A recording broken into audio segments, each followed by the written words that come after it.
এখানে লোক আছে, মন্ত্রণালয়ের লোক আছে, শুনতে চাইতে আমার বক্তব্য আর বক্তব্য সে দেখতেও এনি ভাইয়ের কথা, সারাদিন টুকু ভাইয়ের কথা, ববি আজকের কথা কথা আছে। আমাদের সারা বাংলাদেশের 70টা ক্যান্সার যদি বিহারি থাকে, আমরা নিজের একটা কমিটি বানিয়ে দিব এবং দেশীয় নেত্রী খালেদা জিয়া এখন থেকে 30 বছর পিছনে যাবেন।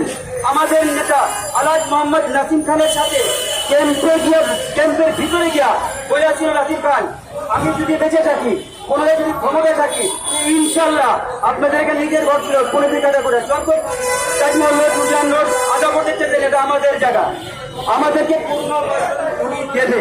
আল্লাহ আমাকে ব্যস্ত করুন।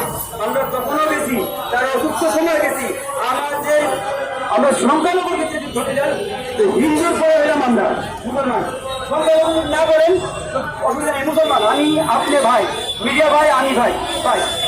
একটা স্লোগান তখন আমরা বানিয়েছিলাম কি, বাঙালি বিহারি ভাই ভাই, তোমরা থাকো আমরা চলে যাই। এখন বলি বাঙালি বিহারি ভাই ভাই একসাথে বসবাস করতে চাই, একসাথে বসবাস করতে চাই।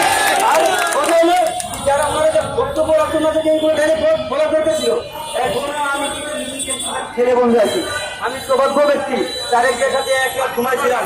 বিজয় ভাই আমার নাম, আমার ছবি, আমার নাম্বার নিয়ে নিন, চ্যালেঞ্জ করবেন আপনি গিয়া মাসুদ ছোট, আপনার জন্য মাহবুব জেলার আলো বেরিয়ে জানছে, তখন নাসিরুদ্দিন কিন্তু জীবিত এবং তারেক জিয়ার একটা ভাই আছে আপন খালেতো ভাই, হয়তো আপনারা নাম জানবেন না মিডিয়া ভাইরা, আজকে আমি তার নাম বলে দিই, তার নাম হলো টিউব ভাই, চকলেট অফার ছেলে, হয়তো কিছু মিডিয়া জানে এটা। ওনার সাথে 4 মাস ছিলাম, উনি আমাদের ক্যাম্পের ছবি আর্ট করতো, ছোট যেদিন ক্ষমতা আসবো তোমাদের পুনর্বাসনের এইভাবে করণীয় হবে। তা আমি এগুলো আশা দিয়ে রাখছি আমার জনগণের, এক ক্যাম্প না 70টা ক্যাম্পে। এখন আমাদের নারায়ণগঞ্জ ক্যাম্প কিভাবে স্বামী মুসলমান উচ্ছেদ করে, আমাদের আইবি রহমান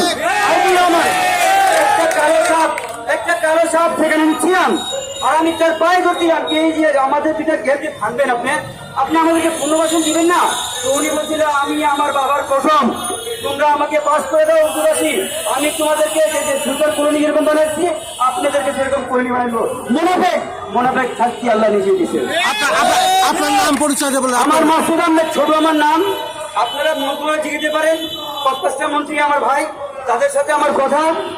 111 থেকে জেল কাটতেছি এই এলাকায়, এই জায়গায় আলহাজ নাসিরুজ্জামান পিন্টুর সাথে কুত্তার মতো মার গেছি আমি, এইখানে কুত্তার মতো মার গেছি আমি এবং আমার ইশাক সরকার নাসিরুদ্দিন পিন্টু, আজিজাবাড়ি হেরাল, তৈজুদ্দিন চৌধুরী এনি, সালাউদ্দিন টুকু, আব্দুল সালাম পিন্টু, সাদেক হোসেন খোকা, তার নাম বলবো একটু ভাই, কিন্তু বক্তব্য দিতে এবার আমার একটা কি বক্তব্য জানি না, জানতে হবে।